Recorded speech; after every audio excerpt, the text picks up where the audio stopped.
السلام عليكم ورحمة الله وبركاته وبلين كي يخسلام أخذ الدنيا رجرتن هندينو وبلين كي يخورو مودا كان كريستيانا في وقت إفتا هندي خيسانو سلاما كي يخورني رابوك أكما يرو براتي سنادكب جرجرتو أولش حاج أحمد علي موميتش منسترا دكتور أبي لالتي سودان أباسا ركود ريدا وادتو مامته مالي مدسي فرماني سي مالي موتومان نانو رومياتي في فدرالاتو مال قدو قبن تنجتو في كلمة اللي يا أمارا وكلل جنرال تيجي أمارا كان ويانين هيته ترتي في كيرو منهداتي بافته ديبو لولا تيف أمة جارا إذا تشيسا جرات شوساتي في هاسوني قد في هاسوني قد إنسان مال موليس مال غرسيس ورمونو تنر مال وبته مال توك أبتي تنجتو في موتوما فدرالاتو أنا متشكن الرد تركان في كم فرقة أبدي وصوني في نوراني تنجتو راسونا yaada fandishee Dr. Jaalalaa jechuudhaan Dr. Abiyyi fi Lammaa Magarsaatiin sirba inni sirbe kanaan gama sagantaa teenyaa ceenaa mootummaan naannoo Oromiyaa uummata akkanatti isin jaalatu, uummata akkanatti isin hawwu, uummata akkanatti ulfina isinii qabu, uummata akkana kabajaa isinii qabu, uummata akkanatti isin dhageeffachaa jiru, uummata isinii jecha callisee taa'aa jiru, haala roorroon dirree dhawaa keessatti itti deemaa jirtu callistanii ilaaluudhaa fi furmaata ariifachiisaa isaanii kannuu dhabuun rakkoon keessan miidhaan keessan booda hama akka ta'u asumaan miila kanaan isinii dhaamnaa jechuudha. Miiluma kanaan. Dhiyaadha. Xiqqoo booda ni eegalla.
السلام عليكم ورحمة الله وبركاته وبلين كي يخسلام أخذ الدنيا رجرتن هندينو وبلين كي يخورو مودا كان كريستيانا في واقع فتا هندي خيسانو سلاما كي يخورني رابوك بكا جرتن تسنادا كبو جرجرتو دكتور أبي موميتش منسترا أباسا أول وداف جمع دكون سابق كماد حالي أباسا تي أول مودين كسيسا دا هدو خندين كسيسة هنا أنا كس dhugaa dubbachuudhaaf hin eeyne akkuma irra guddaan keessan quba qabdanitti awwaalcha sanit deemuudhaaf namoonni hedduun xayyaaraan muratanii kaanis makiinaadhaan kaanis waan adda addaatiin gamas imalaa turan. Warra xayyaaraa immoo xayyaara guddaa jijjiiruudhaan akka imalli deemu dhoorkee jira jechuudha. Akka xayyaarri tokko ka'ee karaan Jimmaan deemne dhoorkee jechuudha. Hojjetaa mootummaa hundaan hujii teessan hojjedhaa akka nama taaziyaa abbaa kiyyaa naa hojii awwaalettiin isin fudhadhaa akka nama taaziyaa na dhufettiin isin fudhadhaa jeen kophaasaatti gadhiisee kutee jechuudha. Abbaasaa gizee awwaalee warra silaa biyya ollaarraa Jimma lafoota Jimma magaalaa adda addaarraa bakka shaashee sanitti achi deemaa jiran hundaa'u hin dhufinaa jaheetti poolisaa fi wataaddaraan kararratti dhoorkaa turanii jechuudha. Deebisaa turan nama akka namni hin laffaaniif akka namni hin dadhabneef akkuma abbaa ilma hiyyeessaa tokkotti akkuma abbaa nama firan qabnee tokkotti akkuma abbaa nama hundaatti awwaalchisaalleen awwaalcha nama kaanii walqixa akka ta'u barbaade jechuudha. Ergaan inni dabarsuu barbaade tana keessatti lagzariiniin an muumicha ministeeraa ta'uudhaan awwaalchi abbaa kiyyaa kan nama biraarraa adda ta'uu qabateettu hin fudhanne jechuudha. Dooktar Abiy an osoo ta'e hin godhu dhuguma dubbachuuf ana osoo ta'e hin godhu yoon kijiba malee hin godhu dachiin girgireessa ana osoo ta'e silaa kabiraa ta'e maas madfi dhawa heddumminni sangaadhaa gaalaa wanni qalamaa dunkaanni dhaabamaa wanni godhamaa hundi hisaabarraa baati turte jechuudha. Osoo kabiraa taate dhugaa dubbachuudhaaf ammoo inni dhoorkee ummata dalagaa irratti ummata silaa paarlaamaa keessa wajji ka'u deemu ka'e ministeerota wajji deemu ka'e hundaa'u dhoorkee bolammaa faadhaas dhoorkee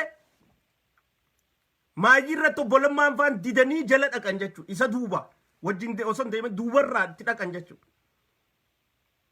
Bakka taaziyaa ol seenee mana abbaasaa xiqqoo taa'ee yoon as ture namni ol yaa'a tajattuuf ka'ee bahee kutee jechuudha. Abbaasaa awwaallatee an osoo ta'e hin godhu kas yoon kijibe malee hin godhu an dhuguma sanitti an hin godhu. Silaa kabiraa ta'aniis dhugumatti hin godhan. Agarree warra amma dura bulchaa turees guyyaa meeqa baandiraa gad xiqqeessanii matfii dhawanii taa'anii taaziyaa dunkaana ciraa jiboota qalaa namni biyya adda addaarraa biyya mootummaa garagaraarraa ollaarraa haadhaarraa du'e abbaarraa du'e jechaa girrisaa fi xalayaa dubbifamtuu fi televizhiinaa fi jinnijjaankaan xiixxituun hundinuu harkaa turreemi. Suurumaa televizhiinummaan Itoophiyaatu bakka san dhaqee akka taaziyaa abbaasaa awwaalcha abbaasaa waraabne godhu. Wannummaa girrigirriin takkalleen akka hin jiraanne akkuma abbaa ummata biraatti akkuma abbaa ilmoo aangoo hin qabnetti akkuma abbaa ilmoo taayitaa hin qabnetti abbaansaa akka awwaalamu godhuun beekumsarraa qaroomarraa hayyoominarraa. I'm proud of him. Hedduun dinqisiifadhe jechuudha. Hedduun dinqisiifadhe. Achirraa deebi'ee abbaasaa osoonii fi du'a abbaasaa sabbaree mana galee namni manatti itti osoo hin xiixin ministeeronni manatti osoo itti hin xiixin walgahii adawaa'iidhaat irra taa'ee gaggeessuun marii san oofsisuun ifiifuu dandeettii biraatiin maastu sabbaree jechuudha. So Dooktar Abiy seenaa akkuma dalagaa jirutti itti fufee jira jechuudha. Oromoon jabeeffadhaa hayyuu keessan. Osoo har'a jaraa taate akkana qofaaf jarri hangi inni isa faarfatu dachii samii walit sossoosa osoo jaraa taate. Osoo jaraa taate jarri dachii samiidha garagalcha jechuudha. Isa dinqisiifachuudhaan. Keenyaga kam goona jabeeffadha dhugumaan biyya tana jijjiiruudhaaf deemaa jechuun namichi kun muratee jira jechuudha. Dhugumaan biyya tana dimokiraasooysuu fi federaalizimii haqaasan fiduudhaaf carraaqaa jira jechuudha. Dhugumaan biyya tana maqaa ilmaan Oromoo kana maqaa dhugaadhaa ka Oromoon gizee bulchite akkanaa jedhamee hegaretti illee akka dubbatamu taasisuu irratti deemaa jira jechuudha. Dhugumaan hojjechaa jira jechuudha namichi kun. Jabeeffadhaa isiniin jenna jechuudha. Abbaa Dr. Abiy Rabbi warra jannataa godhu. Namoonni hedduun abbaan Dr. Abiy fi Abiy waliin argarre waliin beekan Abiy abbaasaan dubbisu Abiy fi abbaansaa wal quban qaban Abiy abbaasaarraa waa takka quban qabu jaanii warri olola oofu adda addaa hedduudhaatu jira. Du'a saatana dura garuu Dr. Abiy bira dhaqee jira abbaan gaafa Finfinnee dhaqe wallaansaaf Abiy irraa dubbatee jira tana. Maaliif amma dura dubbatee jira jechuudha. አባቴ መጥተው ነበርና ከገጠር ከእናንተ ጋር ስብሰባ እንዳለ ነገርኳቸውና መርቅልኛል። የመጡት እግራቸው ማታ አባቴ መጥተው ነበርና ከገጠር ከእናንተ ጋር ስብሰባ እንዳለ ነገርኳቸውና መርቅልኝ warri olola biyya abbaan jaalatu isiniif fakkaatti tokko gortanii jirtanii jechuudha. Abbaan kiyya na bira dhufee ture jechuudha. Amma miti barka je abbaan du'ee miti kaje osoo abbaan lubbuun jiruuti himee jira jechuudha. Viidiyoon ni jirti jechuudha. Abbaan kiyya na bira dhufee wallaansaaf rakkachaa ture miila isaa tirratti sarkuleeshinii isaa deemuu diduudhaan saniifuu ogeeyyoota fayyaa kana naa eebbisinaan jeeti abbaan kiyya na himee. Isaanii wajjiniin ganama walgahii qaba jeetiin galgalatti himee wajji haasoynee turre. Naa eebbisii isaan kun rabbii gaditti warra nama fayyisaa jiru nama wallaanaa jiru anillee hafuura naa kannan jeeti dubbatee jee jechuudha. Laal kunoo viidiyoo abbaasaa inni dubbate ragaadhaan jechuudha. ማታ አባቴ መጥተው ነበርና ከገጠር ከእናንተ ጋር ስብሰባ እንዳለ ነገርኳቸውና መርቅልኛል። የመጡት እግራቸው ታሞ ጅማ እጅ ጣታቸውን ቆረጧትና ወደዚህ ብለድ ሰርኩሌሽን መድረስ ስላልቻለ እግራቸው አበጠ። መሄድ አልቻሉ። በጣም ያማቸው ነበር። ከትናንትና ወዲያ ሕክምና አገኙ። እዚህ መድኃኒት ተሰጣቸው እና ቀኑ ሙሉ ፎይ ብሎ ስለዋሉ ከእግዚአብሔር በታች እኮ እነዚህ ሙያተኞች ፈዋሽ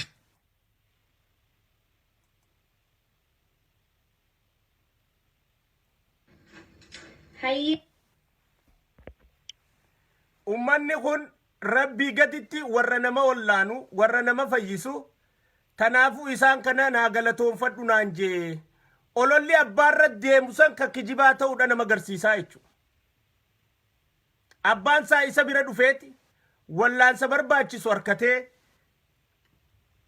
abbaa isaatii wajjin gattaa'ee haasawee mari'atee irraa haasa'ee jira jechuudha. Suuraan adda addaa bahaa jirti jechuudha. Inni abbaa isaatii wajjin wal quba qabaachuun abbaa isaatii wajjin wal qunnamtii qabaachuun saniifuu olola ilmi abbaa maqaan dubbannee jechuudhaaf olola irratti ofuun tasuma tan barbaachisnee fi tanaman deemsisnee san akkasitti hubatamuu qaba. Wanni guddaan jiru immoo Juun 19 wanni guddaan jiru Dr. Abiy nama addaati. Dhugumaan nama addaati. Nama abbaasaa qixa abbaa hiyyeessaatti awwaalchisaa akka raawwatamu godhu jechuun waan addaati. Ana osoo ta'e hin godhuu yoon kijibe malee. Hin godhuu ana osoo ta'e. Ifirra dhaabbadhee gullaalu. Ana yoon ta'e hin godhu. Hanga jechiisamiin girgirooytuutti malee. Wayiin irraa baradhee jechu tan warraawu. Akkitti dhugumaan biyya yoo jaalatanii fi saba tajaajilu yoo jaalatan qixa ummata hiyyeessaatti if gabbuusanii osoon arra aangoo tana qabaachuu baadhee taayitaa tana qabaachuu baadhee jaanii makiinaa mootummaa takka kaatee karaa jimmaa akkan deemne dhoorkanii xayyaarri tokko ummata fuudhee akka karaa jimmaan dheyne dhoorkanii ministeerri tokko na jalan deeminaa jaanii dhoorkanii ifumaa fi jaartii isaa qabatee dhaqee abbaasaa awwaallatee warra achi dirqiidhaan dhufe maa dhuftan jee ka'ee deemu jechuun dandeettiidha beekumsa. Ija hiyyeessitti awwaalamuun abbaan kiyya awwaalamuu qaba. Qixa hiyyeessitti awwaalamuun abbaan kiyya awwaalamuu qaba. legjerin addaa abbaa kiyyaaf awwaalcha abbaa kiyyaatiif hireen an arkadhe tanaan hiree oromoon nakkannite tanaan carraa oromoon biyya bulchuu natti kannite tanaan godhee maqaa oromoon balleessu maqaa ummata qeerroo wareegamtee san hin balleessu maqaa sabaan balleessu maqaatti godhuun qabadu abbaa kiyyaa kana kan jedhuun akkas godhuunsa hayyoomina isaan nama agarsiisa nama dhugaadhaan maqaa ummata oromoo kan ol kaasuu barbaadu nama dhugaadhaan maqaa oromoo kana kabajaa akka harkatu taasisuu barbaadu ta'uusaa dhugumaan keessan naagalaa jechuudha. Jabeeffachuun teenya jechuudha. Cinaa dhaabbachuun teenya. Waan irra bobba'an irraa dhorkuun teenya jechuudha. Achirraa deebi'ee dura taa'ee walgahii adda waayiidhaa qad godhee gaggeessuun achi booda masraabeeta isaatti ofiisa isaatti galee namoota adda addaa dubbisee gaggeessu jiraachuu jechuun osoo abbaan kiyya kutee hin deebi'uu beeku jabinarraa beekumsarraa hayyoominarraa sabrii qabaachuu danda'urraa kanarraa barnoota namuutu fudhachuu qabna. Abbaa Dr. Abiy Haji Ahmad Ali rabbiin jannatul firdoosiin si haa badhaasuu siin jenna. Dr. Abiyyis rabbiin si haa jajjabeessu maatii teessan hundaa'u rabbiin isin haa jajjabeessu jenna jechuudha. Gama sagantaa teenya talamadaa dabarraa jechuudha. Sagantaan teenya talamadaa dirree dhawaan. Arraan tana dirree dhawaa keessatti rakkoo garagaraatu uumamaa jira. Xiqqaattuu lubbuu nama tokkootu dubartii takkaatu bahee daa'ima tokkootu rasaasaan dhawame. Maali maddi rakkoo tanaa? Dirree dhawaan ifiifuu ammaan tanaas baalaadaraa biraa barbaachistii jechuudha dirree dhawaan tunis. Dirree dhawaan tun ifiifuu ammaan tana gurmooytee rakkoo tana keessaa ba'uudhaaf furmaata biraa barbaachistii jechuudha. Dirree dhawaa tana 40 waan jaaniin bulchaa jiran. Harka 40 mootummaa Oromoo, harka 40 Somaalee, harka 20 sabaa sablammii biraa. Dirree dhawaa tana keessatti waraana hora bittinneessu jaamee muudamee ture keessaa ijoollota achi jiran dubbisnee jirra. Ijoollota achi jiran ijoollee amantii qabdu, ijoollee dhugaa dubbattu mala maasadii takka dubbiseen jira jechuudha. Rakkoo waan kanarra maddisiise maali? Wanni achi taa'aa jiru nama 20tu jira. Ijoollee saatanaa jedhamtu. Ta'abinni wajjin hidhata walitti qabdu. Ijoollee saatanaa tana hora bittinneessaa keessatti gaafa wayyaanillee Oromoo cunqursaatii fi cafaqaa turte, itti roorrisaa turte, taamma jijjiirama dhufe kanatti roorroo isaan dalagaa turan saniif mootummaan warra hora bittinneessaa kana keessaa irristeetu jira. Nama 20. Maqaa isaanii harkachuudhaaf tattaaffii godhaa jirraa jechuun maqaa isaanii finneeti asirra saaxila. Akka mootummaanis ijoollee tana jala deemee qabuu barbaannaa jechuudha. Ijoolleen 20 tun wal ijaarteeti dirree dhawaan teenya jechuun falmaa addaa biyya san keessa gaggeessuu barbaadan. Warri poolisaa bakka biraatti leenjii addaa fudhatanii biyya dhufaa jiranii jechuudha. Biyya galanii jiran dirree dhawaatti. Ijoollee saatanaa tanaatu nama 20 kanaatu hokkora kana uumaa jira jechuudha. Lafti san lafa Oromooti. Lafa teenya, ona keenya, qe'ee teenya, qe'ee Oromooti, qe'ee Oromiyaati. Mootummaan federaalaa dirree dhawaa mootummaa naannoo Oromiyaa jala galchuu qabdaa jenna jechuudha. Mootummaa dirree dhawaadhaa 40 waan jiru hafee mootummaa naannoo Oromiyaa jala galuu qabdi. Dhumatte hin barbaannu jechuudha. Warra maqaa Oromooti maaliif rakkoo tana furmaata godhuudhaaf Oromiyaa jala galchuu qofaatu barbaachisaadha. Yookaan ammallee nafxanyaan lafa teenya keessa kaatee rakkoo teenya keessatti kaatee qe'ee teenya keessatti abaata keenya keessatti rakkina uumaa jirti jechuudha. Firraa dhoorkuu danda'u qabnaa jechuudha. Qeeroon dirree dhawaatii fi hawaasni achiitis hogguma rakkoon dhufte qofa gadi baanii booyuu yookiis rakkachuu qofa osoo hin taane akka hawaasa biraattiif jaaru. If gurmeessu amata lamaa dura iyyaa turree jechuun Harargee wanni si baasaa qawwee ifii qabaachuu hidhadhuu siin jennee jirra jechuun humnatee ifiifi godhi qabeenya keetiin hidhadhu qawwee ta'e hidhadhu abbaa sitti as deeme mataa adda facaase wanni sodaattu takka hin jirtu lubbuun takka baati laman baatu dhaaba jalatti seentanii dhaaba jalatti hidhattanii jaaba jala caceetanii qawweedhaan rakkoo siyaasaa biraa keessan seeninaa malee qawwee hidhadha ifi hidhachuu ni danda'a akkasitti zina tokkotti hidhachuu dandeessa hidhadhu ifiif namuma jalan deemin malee nama jalan kaatin malee ifi hidhachuun san barbaachisaadha jechuudha. Hogguu rakkoon dhufte rakkoo san firraa dhorkuu dandeessaanii jechuudha. Firraa ittisuu dandeessaanii jechuudha. Balaa firraa deebisuu ni dandeessaa jechuudha. Hin ceetu jechuudha. Saniifuu hidhachuun barbaachisaadha. San caalatti ammoo mootummaan naannoo Oromiyaadha. TV federaalaatis warra aantummaa sabaa qabuu fi ilaalaa sabaa qabu. Ka dhugaadhaan uummata Oromoodhaa akka moo'atu taasisuu barbaadu. Dirree dhawaarra kaayuu dirqamaa jechuudha. Sabboonummaa nama qabu. Aantummaa nama qabu. Hadooddii nama qabu. Nama lafti tun teenya jee xiiqii qabu. Nama akkasiisan dirree dhawaa akka bulchu taasisuun dirqama jechuudha. Dirqama kun furmaataa miti. Akka duritti deemuun numan danda'amu jechuun maboota. Lubbuun ganamaa galgala bahaa ooltu tun nama naasisuu qabdi. Daawwadhaa viidiyoo achirraa dhuftee Facebook irra deemaa jirtu tan.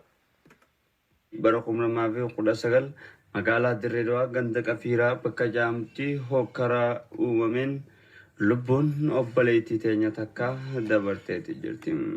Sababni waldhabbii kanaa akka himamutti jijjiirama ammaan tana dhufeen poolisiin Dirree Dhawaa irra hedduun isaanii waan jijjiiramaniif poolisii tana keessaa warra amma dura shakkaman Amir Show mucaa Dirree Dhawaa jiru galatoomii siin jenna. Qeyroo Dirree Dhawaa isaa qindeessee viidiyoo kana isaatu addunyaarra gadhiisee jechuudha. Isallee qunnamuudhaaf tattaaffii goonee jira. Wanni waan kana keessatti sirri beekamuu qabu haga yoom dhiigni nama keenyaa akkana gannaqamaa namni keenya reefkisaa dirreerra akkana ciisa. Haga yoom mootummaan ummanni kun isin dhagayaa jira. Ummanni kun isin jala yaa'aa jira. Haga yoom namni keenya akkana dhiigni isaa dhiiga saree ta'ee ta'a. Ummanni keenya mootummaa tana malee waan biraan fudhannuu jee didee jira. ODP malee barbaannu isin hin jeeti ummanni isin deeggaraa jira. Ummanni isin jala mataa qabatee jira. Qeyroon isin deeggaraa jirti. Kashlabboota dhaaboota biraa hunda tokkollee fittiin dhiyeessinu jettee diddee isin jalatti hiriirtee isin dhageeffattee amrii teessaniin ummanni yaa'aa jira. Yoo amrii teessaniin ummanni yaa'uun du'atan irraa kan oolchine taate wanni ummanni isin jala deemuuf maali? Wanni ummanni isin deeggaruuf maali? Wanni ummanni isin cinaa dhaabbatuuf maali? Wanni ummanni waan isin jettan isin dhaga'uuf maali? Haga yoom ummanni keenya ajjeefamaa oola? Haga yoom namni keenya xiqqaan qaxara cabaa oola? Haga yoom namni keenya xiqqaan ajjeefamaa oola? Daa'imni humaan beeyne, diliin beeyne, rasaasaan dhawamaa oola. Obbo Shimallis, Obbo Addisuu Araggaa, Muumicha Ministeeraa Dr. Abiy maali jijjiiraa namachirra keessan kana kaasaa? Nama antummaa qabu, laalaa qabu kaaya. Nama diidamman saatanaaf Amaaraa koree bittinneessitu keessa ari'amee waan kana raawwachuu jiru maqaa isaanii takka takkaan beektan isin. Dokumentiin isin bira jirti. Qabaa jara kana heeraa dhiyeessaa. Tun ummata isinirra garagalchiti. Tun adeemsa keessan gufachiisti. Ummata isin caqasu gurra akka isinirraa duuchatu taasisuu barbaaddanii jechuudha. Haga yoom lubbuun namaa akkanatti dirree irratti afamtee ciisti. Ansoolaan taane lubbuun tuni. Way dirree amiciyyoon tun. Way ansoolaadha amiciyyoon tun. Nama ganaa heegaree qabu. Nama barattee waa ta'uu danda'u. Nama bultii qabatee ilmaan horuu danda'u. Osoo obboleettii teessan tiruu taatee kam? Osoo obboleettii teessan ta dhugaa taatee kam? Hai. Akkamitti ilmi dubartiin Oromoodhaa qaxara kana cabaatuma oolti? Tuun dhaabbachuudha qabaa jechuudha. Tootaalii fudhataman qabu kanarratti isin hin deeggarru jechuunuti. Tootaalii dhaabbachuu qaba kun. Oromiyaa guutuu keessa tokkorri dhaabbachaa jira. Bakka takka malee ni beekama bakkisan. Tanaas dirree hokkoraa akka hin taane yoo ka godhuu barbaaddan taate hatattamaan mootummaan federaalaa warra 40 diidam jee achirra taa'u jiru warra aantummaa saba Oromoodhaa qabu taa'uudha qabaa dhumatte dirree dhawaan lafa Oromooti wannummaan hirmaata qircaa gootaniif hin jiru jenna jechuunuti lafa Oromiyaa jala deebuu qabdi manni keenyaa jee falmachuu jira naftanyaan teenya jettee falmachuu jirti dirree dhaa irratti wal ijaartee jirti keessa qawwee bitattee jirti akka feetetti irra fenjaa jirti jechuudha lafa teetirratti qeeteetirratti dachii sirraa bitatanii mana jaarratanii irratti dachuma teetirra mana jaarratee namni ogguunii fi ilmaan keessirraa ajjeese kam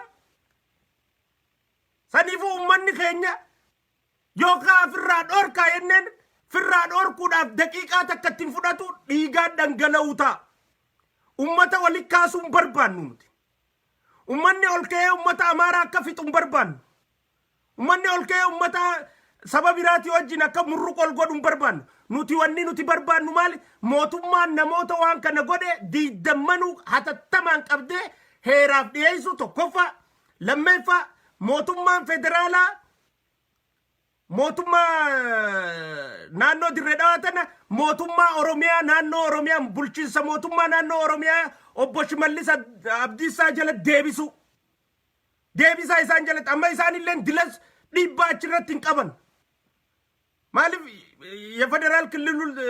የፌደራል ክልል ልዩ ዞን ጃኒን ጀቹ ናኖ አዳ ተን ፌደራላን አጀዘምቱ ፌደራላቱ አጀጀ ድሬዳ ኦቦ ሽመልስ አብዲሳ አጀጁ እንደንደው ናኖ ሳኸ ሰንጅርቱ ፌደራል ጀለገልቼ ጅራይቹ መለስ ጋፈቱ ዲገሙ ቀበኹን ዴቢሳ አስ ኦሮሚያ ጀለት አስ ዴቡ ቀበ ኦሮሚያ ጀለት ወኑማ ናኖ bakka naannoo adda addaa jedhamtu tana hundatti wallotti wanni rakkoon akkasitti uumamtuuf naannoo addaa jaamtee achitti Amaaraa hedduu qabamtee maqaa jirtuuf dirree dhawaa sabaa sablammiidhaaf maali hojjedhu fanjii mallas kaa'e ammallee dhiisuun rakkina nurra fidaa jira tun fanjii mallas boruuf nuu kaa'e guyyaa Oromoon gurmooyte guyyaa Oromoon jaaramte guyyaa Oromoon biyya qabatte tanaan nagaa dhabdu jee assaayimantii inni kaa'ee du'e firraa dhoorkuu danda'u qabnaa jechuudha. Kanaafuu mootummaan naannoo Oromiyaa tarkaanfii barbaachisu waan kanarra fudhatanii dhaga'uu qabnaa jechuudha. Osoo hokkorri badaan ka'e dhiigaan wal balleessuun dhufte hawaasni hawaasa bobba'ee sabni saba bobba'ee dhiigni dhangala'uun hin dhufne warra san barbaadu jira. Uummanni Amaaraa ala kanarraa naftanyoonni ala kanarraa maallaqa guuraniiti dirree dhawaa keessatti erganii uummata isaanii gurmeessanii yaa'ii goosisaa tattaafachaa jiranii jechuudha. ummanni biraalleen akkanumatti warri yaa'ii barbaadullee maallaqa ergaa yaa'ii kaasaa jira jechuudha. Hawaasaa fi hawaasni akka walis seenuu barbaadan. Ummataa fi ummanni akka walis seenuu barbaadan.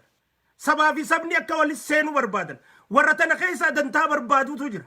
Isii kana dhoorkuudhaaf ammoo mootummaan gurra ummataa kanneen dhoorkuu danda'u qaba.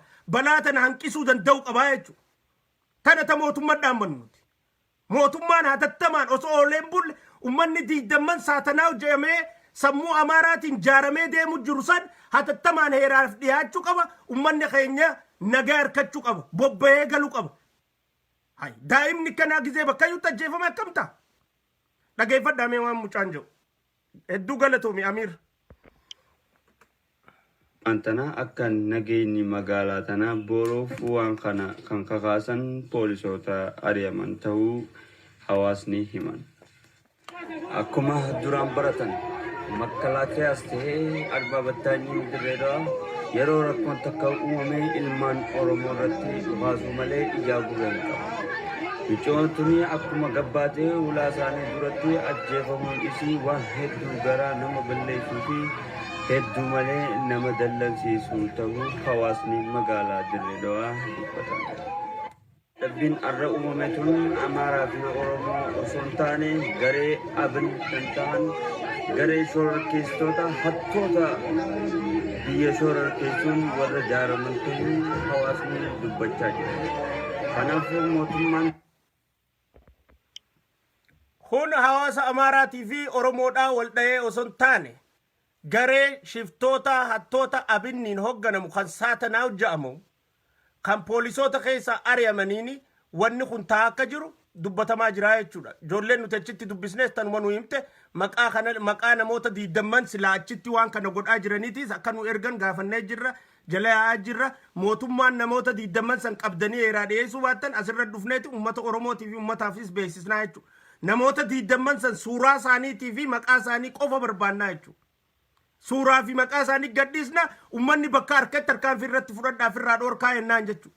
Kan ganda keenya keessa deemee qe'ee teenya keessa deemee ijoollee daa'ima ulaa dura taphattuu fi daa'ima silaa hegere qabdu tabaru barattee dooktara ta'uu dandeessu, tabaru barattee injiinara ta'uu dandeessu, tabaru bultii qabattee ilmaan hedduun horuu dandeessu. Nama ganaa qaxara cabsuu ijoollee daa'ima qaxara cabsuu irratti warra bobba'an kana hundaa'u heeraaf dhiyaachuu qabanii jechuudha. Naasuu takka malee. Kun waldhabbii Amaaraa fi Oromoodhaati miti. Warri wal jaaree jira. Wal gurmeessee jira. Abinni fi Amaaraa Dimokiraatik Paartiin takka taatee jirti.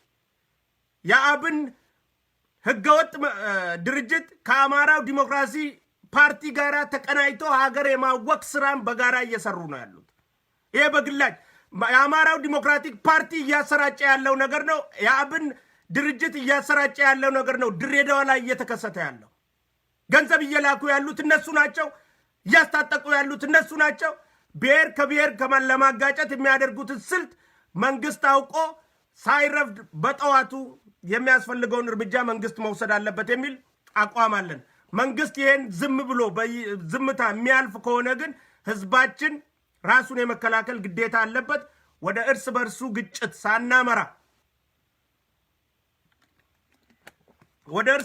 ግጭት ሳናመራ ከወዲሁ መንግስት በአስቸኳይ እነዛን 20 ሰዎች በቁጥጥር ስር ማዋል አለበት።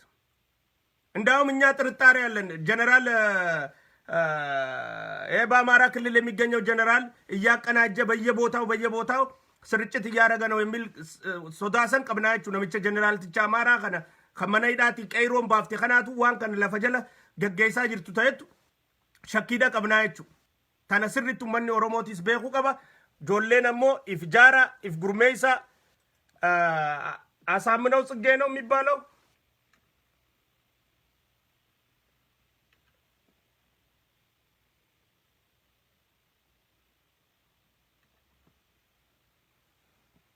አሳምነው ጽጌ ቆይ ቪዲዮ ተካምባሳ ይራ ናውሳ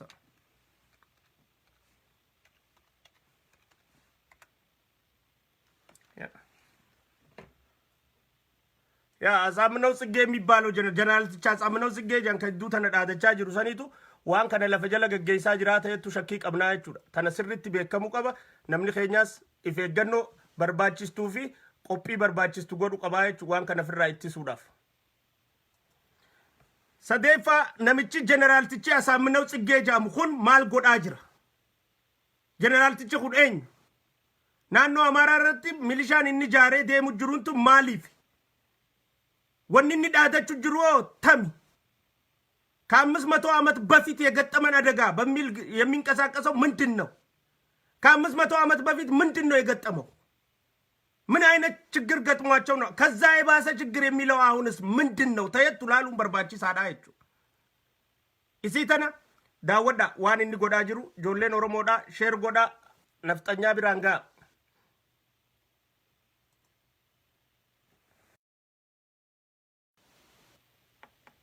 አባላቱ ነባሩን የጸጥታ ኃይል ለማጠናከርና የክልሉን ሰላምና ደህንነት ለማስጠበቅ ያግዛሉ ተብሏል። አብዮት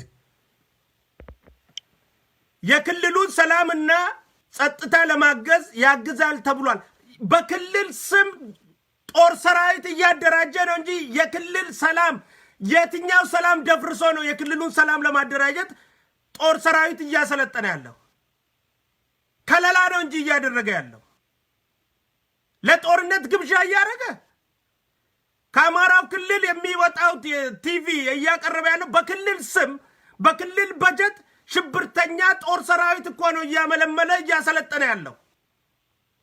ሃይ ናኖዳን መቃናኖቲን ይፍዶይ ሰኒቲ ወራነ ኢትዮጵያ ተነቲን ቀበተን ወራነ ኦሮሞቲን ጨብሰን ወራነ ወሎን ዳራ ጎደን ወራነ ኢልማን ኦሮሞቲን አጀሰን ጃረቻ ጅረን ይወር ኤም በግልጽ እኮ እናውቀዋለን። የወሎ ወንድማችንን ልታጠፉበት በወሎ ላይ ግድያና ወረራ ለማካሄድ በኢትዮጵያን ቀልብሳችሁ ለመያዝ መፈንቅለ መንግስት ለማድረግ የተለያዩ የሽብር ስራዎችን ለመፈጸም ስትሉ ነው እንጂ በክልል በጀት በክልል ስም ጦር ሰራዊት እያሰለጠናችሁ ያላችሁት እንጂ በክልሉ የደፈረሰ ሰላም የትኛው ነው?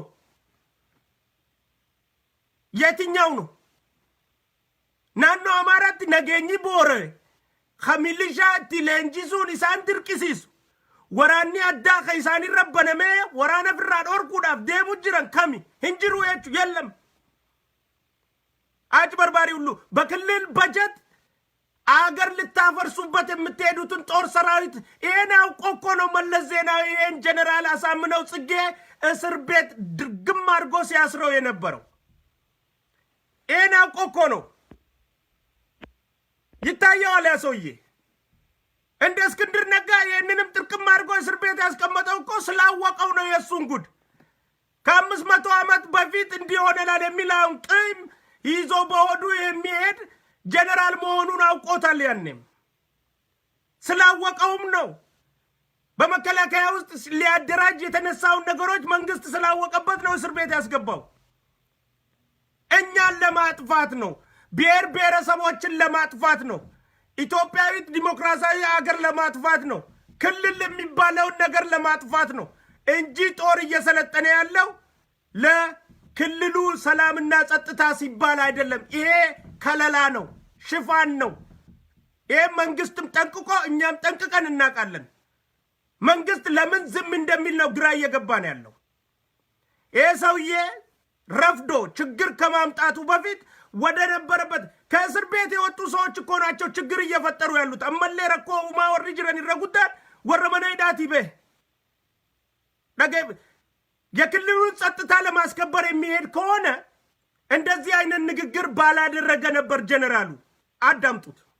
ነገፈዳ አሰው እሳት ከተካኒን ስኒኻ ተከፋለ ዝርዝር አለ።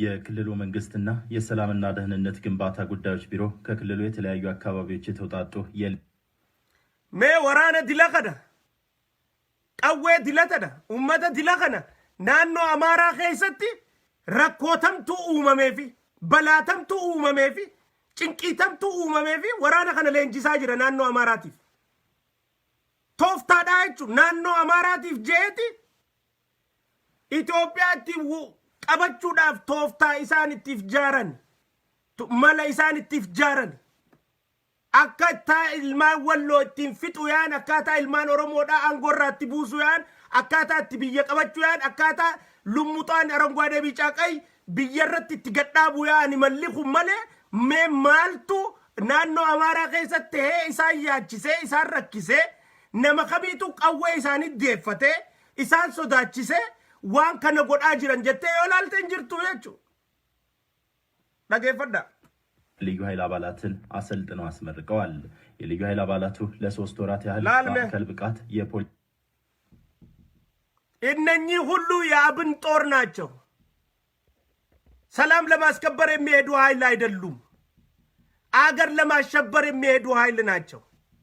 ይሄ ሁሉ ጦር ለሰላምና ለጸጥታ ተብሎ በሚሰለጥንበት ጊዜ በክልሉ በጀት የትኛው የአማራ ክልል ሰላምና ጸጥታ ደፍርሶ ነው የሚል ጥያቄ ነው እኛ እያነሳን ያለ ነው።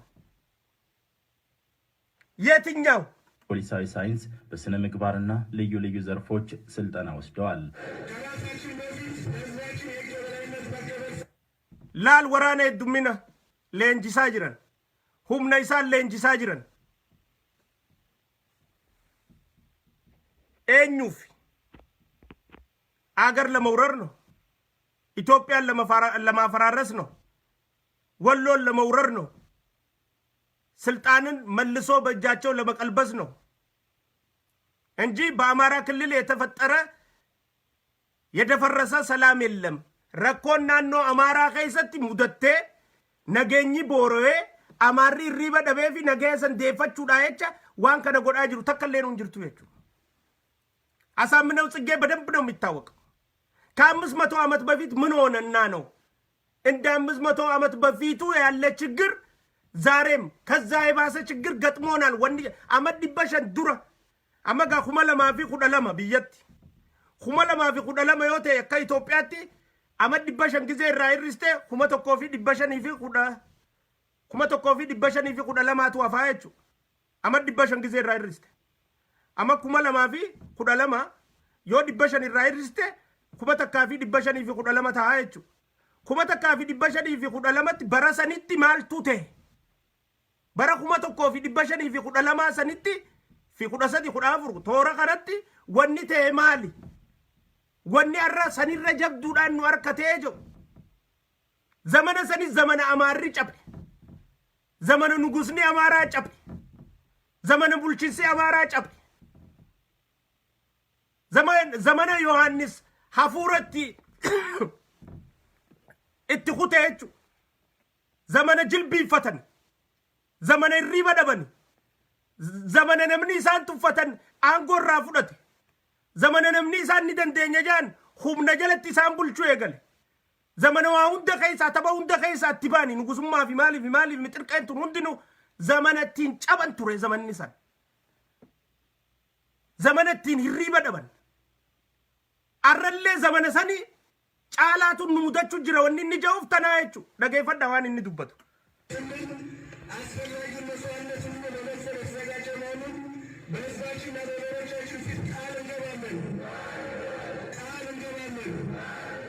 ተመራቂ አባላትም በክልሉ ነባሩን የፖሊስና የጸጥታ ኃይል ለማጠናከርና የክልሉን ህዝቦች ሰላምና ደህንነት ለማስከበር ያግዛሉ ተብሏል። በምረቃ ስነ ስርዓቱ ላይ የተገኙት የርዕሰ መስተዳድሩ የአደረጃጀት ጉዳይ አማካሪ አቶ ዘዝዋሴም ተመራቂዎች የክልሉን ሰላምና ጸጥታ በአስተማማኝ መሰረት ለመገንባት አቅም ይፈጥራሉ ብለዋል። በመሪ ድርጅቱ ከሚሰጠው አቅጣጫ ተቀብሎ የክልላችን መንግስት ይህን ስልጠና ሰጥቶ ለዚህ መውቃቱ ለክልላችን ትልቅ ሀብትና ጉልበት መሆናችሁን ማረጋገጥ እወዳለሁ። የክልሉ ሰላምና ደህንነት ግንባታ ጉዳዮች ቢሮ ኃላፊ ብርጋዴር ጀነራል አሳምነው ጽጌም ስልጠናው በተሳካ ሁኔታ እንዲከናወን እገዛ ያደረጉ ተቋማትና ግለሰቦችን አመስግነዋል።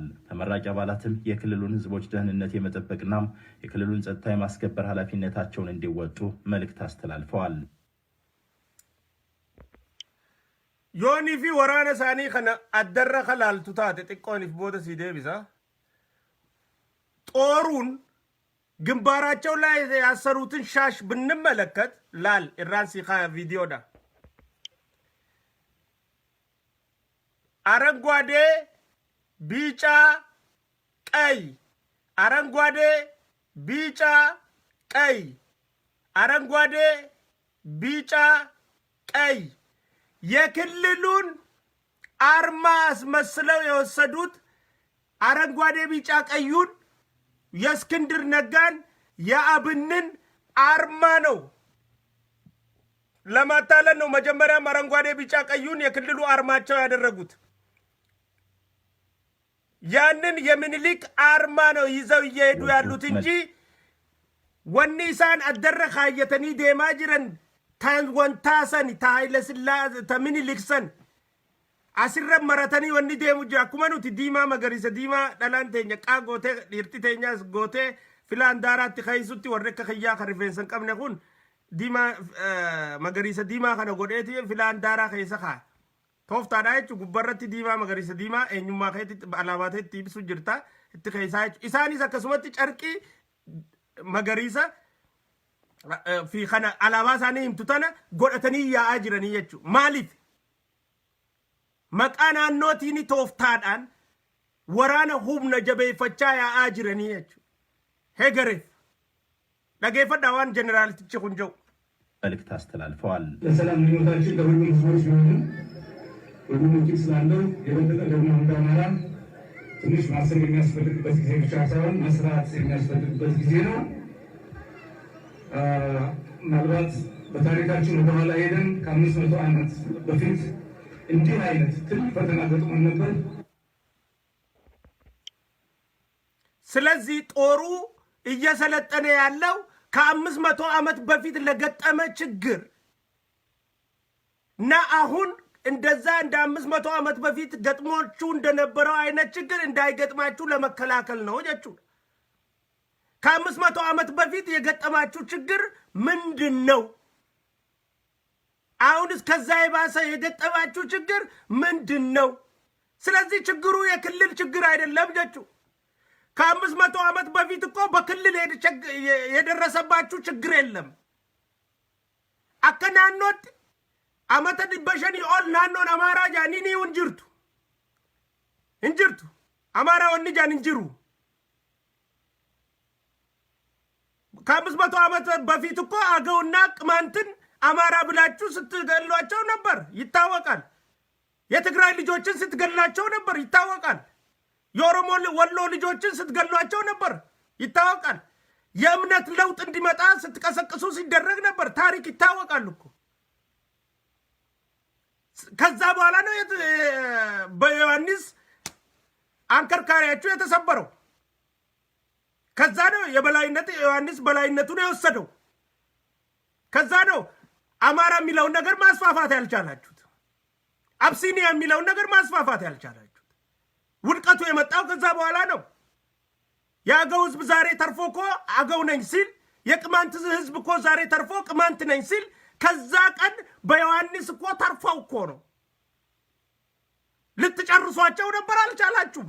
ወሎዎችን ልትጨርሷቸው ነበር ከ500 ዓመት በፊት፣ አልቻላችሁም። ዛሬ ኖረው እኮ እየታገሉ ነው።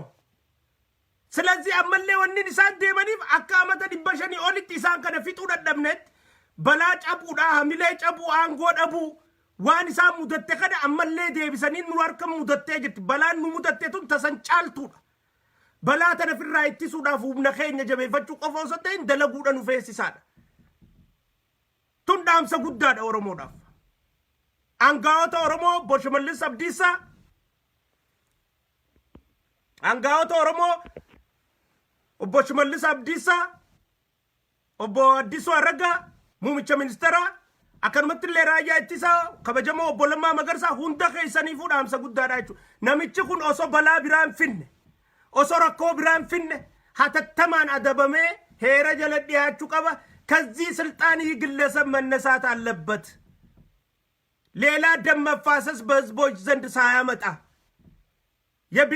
ለብሔር ግጭትን ሳያስፋፋ እልቂትን ሳያመጣ ማስቆም መቻል አለባችሁ። ይሄ ሰውዬ ትክክለኛ ቦታ ላይ አይደለም ያለው፣ ይነሳ። ጥያቄያችን ነው፣ ማመልከቻችን ነው። ህዝብና ብሔር ከብሔር እንዲጋጭ አንፈልግም። ህዝብ እንዲገዳደል አንፈልግም። እየቀሰቀሰ ያለው ጦርነት ነው። ሎላ አወጃጅር በቴሌቪዥን ፊት በካሜራ ፊት ይሄም ማለት የደፈረ ከ500 ዓመት በፊት የገጠመን ፈተና ከዛ የባሰ ፈተና ገጥሞናል ለማለት የደፈረ ግለሰብ ካሜራ ፊት ለዓለም ህዝብ የሚሰራጭ ካሜራ ፊት ይሄም ማለት የደፈረ ሰው ሲያሰለጥን ምን እያለ እያሰለጠነ እንደነበረ መገመት ይቻላል ማለት ነው። ህዝቡን ወደማይገባ የገፋ ሲያሰለጥን እንደነበረ የአማራን በላይነት እየገለጸ ሲያሰለጥን እንደነበረ አማራ እቺ ሀገር የአንበሳ ድርሻ ካልወሰደች እንተላለቃለን እያለ ሲያሰለጥን እንደነበረ መገመት የሚቻል ነው። የጦርነት ጥማት አለበት ሰውየው፣ የደም ጥማት አለበት። መንግስት በአስቸኳይ እልባት እንዲሰጥ ጥያቄያችንን እናቀርባለን። ለገፈዳዋን እንጀው ፈተና እንግዲህ አተዚህ ደርሰናል። አሁን ትንሽ ከሱ ጠንከር ያለ ፈተና የመቀበል ስሜት የትኛውም ቦታ ጋር ለገፈድ ከ500 ዓመት በፊት ከደረሰ በረድ በሸንዱረ በላኑ ሙደቴ ራደን ደመኔት ያስገኘ ጅራ አመሞ ተሰኒራ ማቴን ሙደቴ የመቀልበስ አደጋ የመበለጥ አደጋ ጫለሙ ተገንታንተኛን ወርካ ምጪረሙ ገዳንቱማዳቱት ደጋማ ጅራየቹ ኦላንቱማዳን ጉደቴ ነምኒ ኦላንቱማዳን ጉደቴ ገዳንቱማት ደጋማ ዮ ኦሊረት ይፈርኩባት አንጉባዳ የነምኒ ጉደቴ ዮ ጉባሰኒረት ይፈርኩባት ገዳንቱማቱት ይሙለታ ገዳንቱማሰኒ ይሙለቹ ጅራየቹ ኢሲተናፍ ወራን ኩን ሎላፍ ከኻሳ ጅራየቹ mootummaan naannoo Oromiyaatis federaalaatis tanabeeytanii warri mootummaa naannoo Oromiyaa obbo Shimallis Abdiisaa obbo Addisuu Aragaa warra jeneraalota keessan bakka barbaachisu deeffadha aangootti kanna hojjechiifadha leenjifadha ummata Oromoo if jala deeffadha hin dhaabinaa leenjisuu nama hidhachiisaa nama Oromoo kana hidhachiisaa waraana irreen maayyiidhaa qawweedha humniti maayyiidhaa qawweedha humniti maayyiidhaa qawweedha yoo takka lolli baname achi booda leenjifadha jettee ca'uun hin danda'u ummanni kun lafa jala wal jaara haala kanaan immoo raayyaa ittisaa keessaa waa jaaru jiraachuun dhaban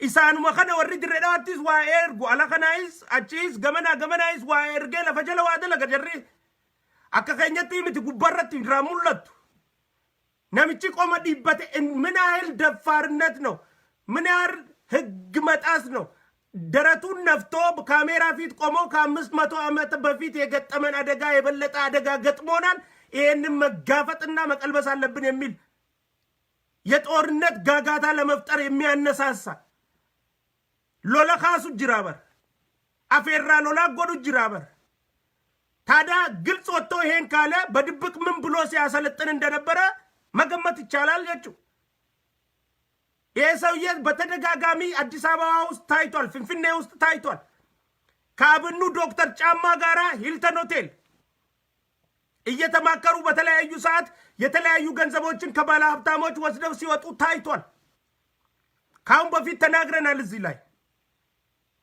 አዲስ አበባ ተደብቆ እየገባ መሳሪያ ወደ አዲስ አበባ ለማስገባት እየጫነ ከዶክተር ጫማ የአብና አመራር ጋራ በተለያዩ ጊዜ ሂልተን ሆቴል እየተገናኙ ሸራተን እየተገናኙ የተለያዩ ሆቴሎች እየተገናኙ እየተማከሩ እየሰሩ እንደሆነ እናውቃለን ከነ እስክንድር ነጋይ ጋር እየተማከረ እየሰራ እንደሆነ እናውቃለን ይሄ ሰውዬ ታዲያ በምን መልኩ ነው የክልሉን ሰላም የሚያስጠብቀው የሀገሪቷን ሰላም ለማደፍረስ የሚቋምጥ ሰው እንዴት አድርጎ ነው የክልል ሰላም የሚያስጠብቀው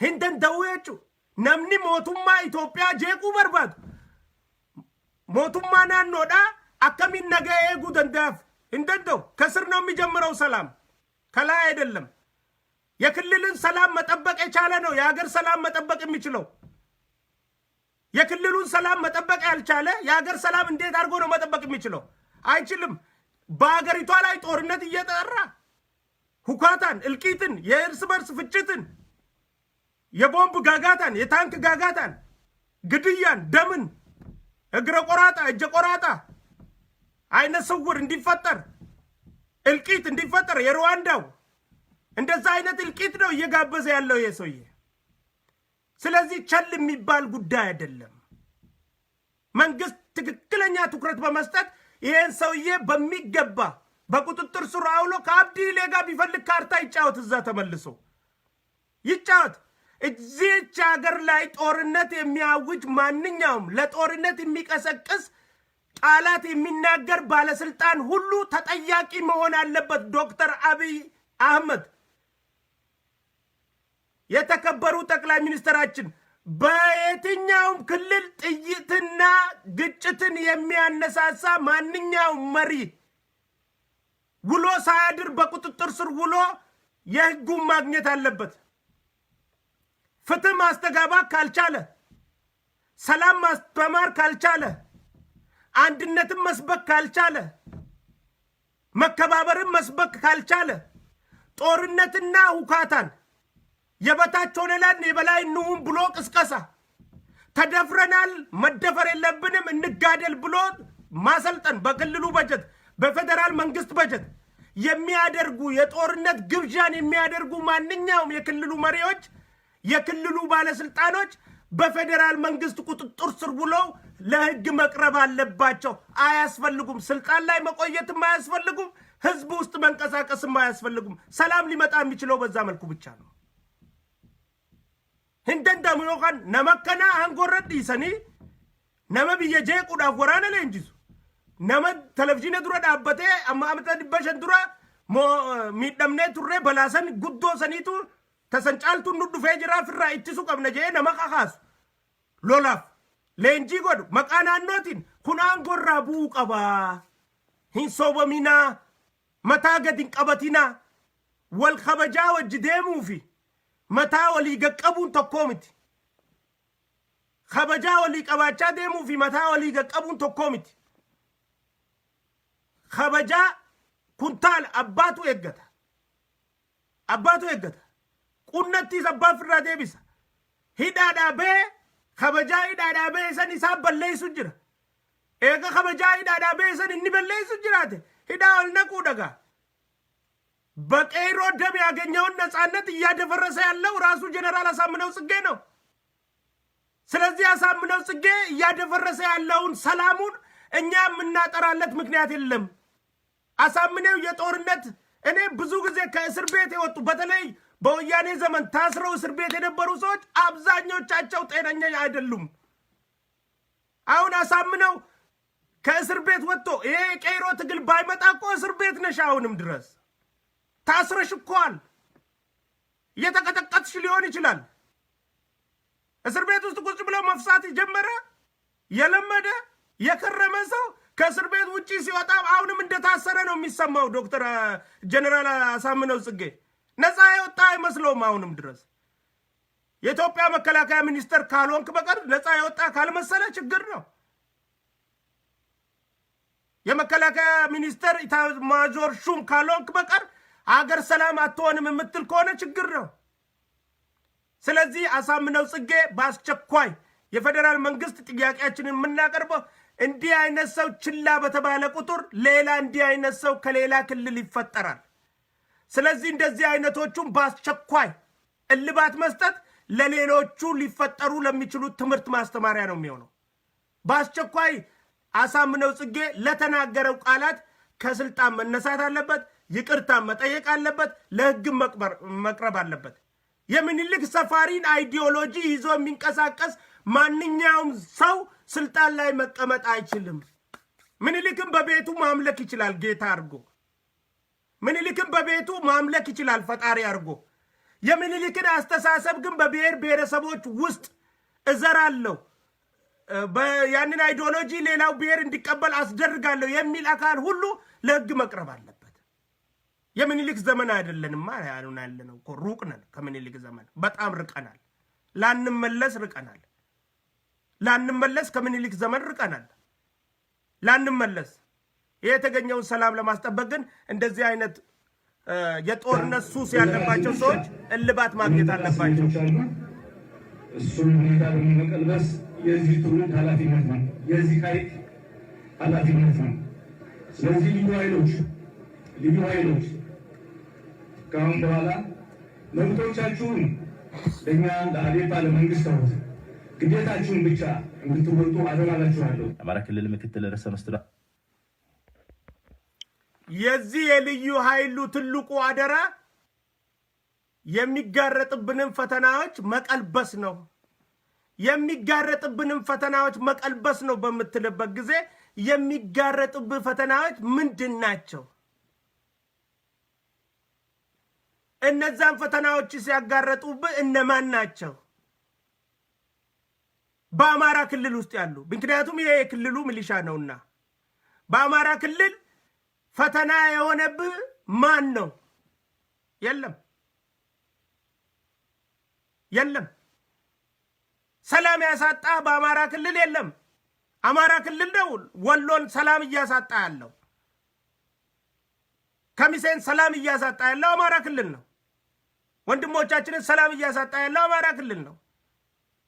ባለፈው ጊዜ ሚሊሻዎቹን ልኮ ጫማና ጥይትን ጥሎ በእግር ፈርጥጦ የገቡት እነዛ ናቸው።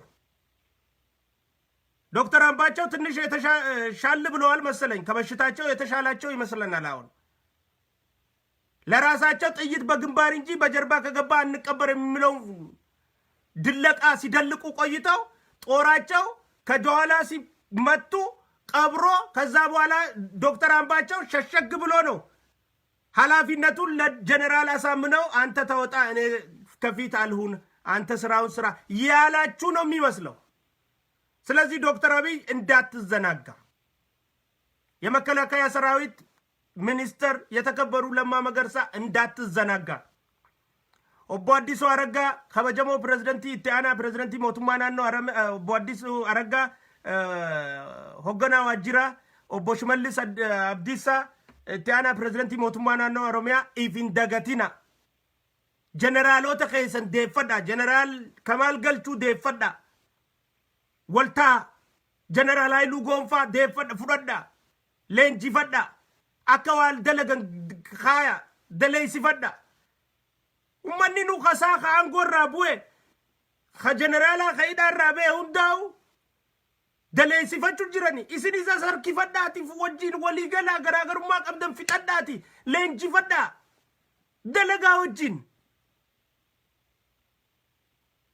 hanga generaal Kamaala angorra ture san milishaa meeqaatu eebbifamaa ture sila akkasumas deemte arrarraa naasoo nu naannoo isaaniiti isaan isaa leenjifatanii nutis leenjifachuu jirraa jenneeti usna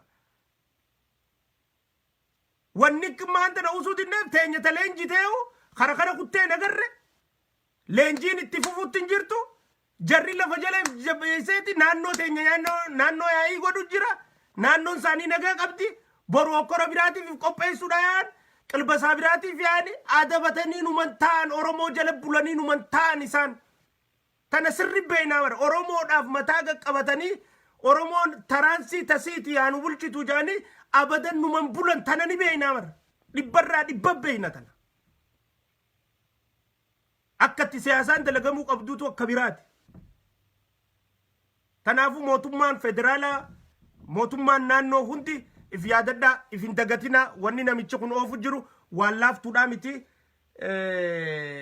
namicha kana heeraaf dhiyaachuu qabaa የኛ ጥሪ ነው የሰውዬ በአስቸኳይ ለህግ መቅረብ አለበት ለትግራይ ህዝቦች ህልውና አደገኛ ሰውዬ ነው ለወሎ ኦሮሞዎች አደገኛ ሰውዬ ነው ለአገውና ቅማንት አደገኛ ሰውዬ ነው ለኢትዮጵያ ዲሞክራሲያዊት ፌደራሊዝም አገር አደገኛ ሰውዬ ነው ህልውናው ሰላሙ ሊከበር የሚችለው የሰውዬ በእስር ቤት ነው እንጂ የሰውዬ መርዛማ ነው በጊዜ ቸል አትበሉት በጊዜ ቆንጠጥ አርጉትና ከስልጣንም አውርዱት ከገንዘብም አርቁት ሰውን ከማሰልጠንም አርቁት ብቻውን አብዶ እንደፈለገ ይሁን ወይ አብዲ ሌጋ ውሰዱት ወይ ፈለጋችሁትን አርጉት ይሄ ሰውዬ በመንግስት በጀት ሁካታ የሚያመጡ ስራዎችን እየሰራ ነው ነገ ያገውና ቅማንት ህዝቦች ህልውና ከተነካ በዚህ ሰውዬ ተጠያቂው መንግስት ነው ነገ የወሎ ከሚሴ ልጆች የኦሮሞ ልጆች ከተነኩ በዚህ ሰውዬ ተጠያቂው መንግስት ነው ነገ የትግራይ ህዝብ ትንኮሳ ከደረሰበት በዚህ ሰውዬ ተጠያቂው መንግስት ነው የትግራይ ህዝብ በአማራ ላይ ትንኮሳ እናደርሳለን ሲል አልሰማነው የቅማንት ህዝብ ቅማንት ነኝ አገው ነኝ አለ እንጂ አማራን እናጠፋለን ሲል አልሰማንም የከሚሴ የወሎ ኦሮሞዎቹ ኦሮሞነን መብታችን አይነካ